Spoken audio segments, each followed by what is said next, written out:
Are Jungian archetypes in accord with or opposed to Orthodox theology? I don't know too much about what that means, but maybe you do.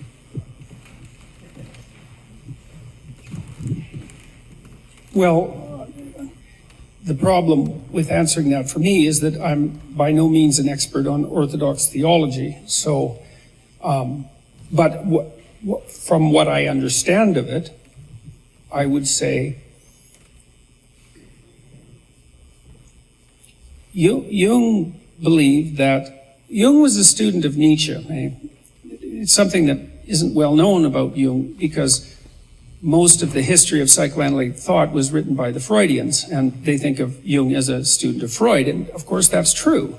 Jung was really introduced to the idea, a profound idea of the unconscious through Freud, and also, at least in part, to the idea that there was an interior world of symbols. But at the same time, Jung was a student of Nietzsche, and you see, Nietzsche announced the death of God in the late 1900s, and what he meant by that, in some sense, was that he meant that the spirit of truth that had been instantiated by Christianity had turned against the dogma of Christianity and destroyed it. And what he meant by that was that the emergence of science in the context of Western culture and the elaborate description of physical reality that was developed as a consequence ended up in apparent contradiction with the truths of our religious tradition, and we picked the most developed truth and let the other one go. And Nietzsche was not celebrating that, contrary to what most people think. I mean, when he spoke of the death of God, he said that it was an absolute catastrophe and that we would pay for it with millions of lives. And that was his prognostication for the 20th century, which happened to come true in precisely the manner he indicated for exactly the reasons. Nietzsche believed that we would have to invent our own values because the old values that we had lived by had bled themselves out and died. But the problem with that, and this is something Jung picked up on, the problem with that is that you can't invent your own values. And you know that because all of you have tried on New Year's Day to decide that you're going to eat less and go to the gym. And you'd think if you could create your own values, being this sort of demigod, that as soon as you told yourself that you would eat properly and go to the gym, you'd be up at 6 a.m, eating carrots and rutabagas and then going off to lift heavy weights. And of course you're not. You're sitting in your chair at night eating Cheetos and watching pornography,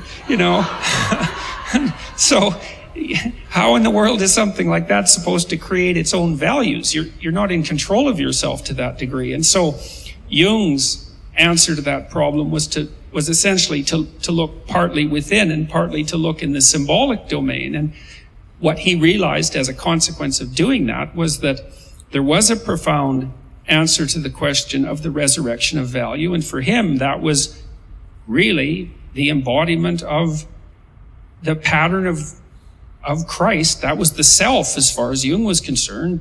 There's no difference between the archetypal self and the symbolic Christ. They were the same thing as far as Jung was concerned, insofar as Christ is the vision of the perfect man, right? Which is a symbolic vision. So you could say, well, what is Christ? And the answer to that is, well, Christ is whatever you think of as the perfect man.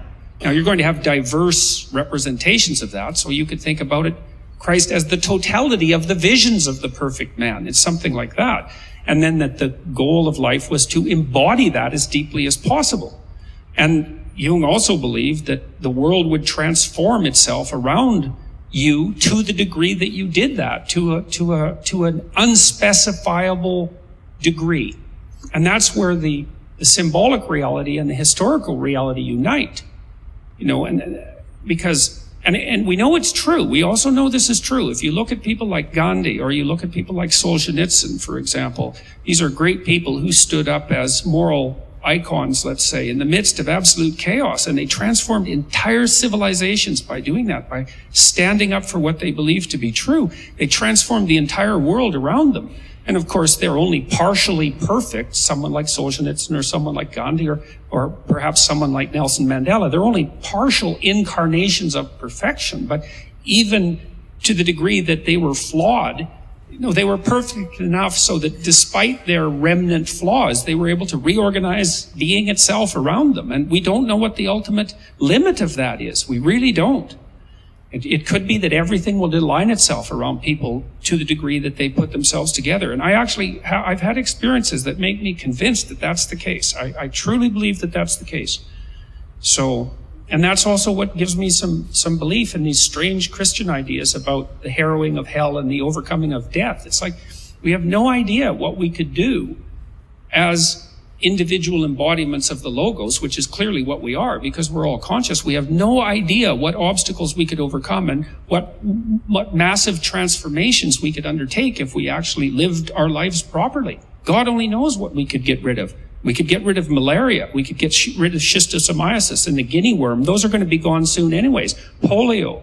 We're going to get rid of hunger. Maybe we can get rid of death. Maybe we can get rid of hell. Who knows? And I know I'm certainly someone who believes that hell is real because I've read enough of the accounts of what happened in the 20th century to know precisely that it's as real as the most warped imagination can possibly make it. And that's plenty real enough for me. So I would say Jung's vision is very much in keeping, as far as I can understand, with the central traditions of the Orthodox Church, because he believed that it was the highest moral duty of the awake soul to participate in manifestation of the self. That's this union of things that Jonathan talked about, that's beyond duality. It's to bring everything in you together into this kind of harmony that then extends beyond you into your family and past that. It's musical. That's what music represents. That's why we find it so intensely meaningful. That's what music tells us. It's an artwork based upon the meaning of pattern, and it infuses everyone. You know what it's like to listen to music. Even the darkest punk rocking anarchist atheist is overwhelmed with the glory of God when he listens to his punk rock music. So, yeah.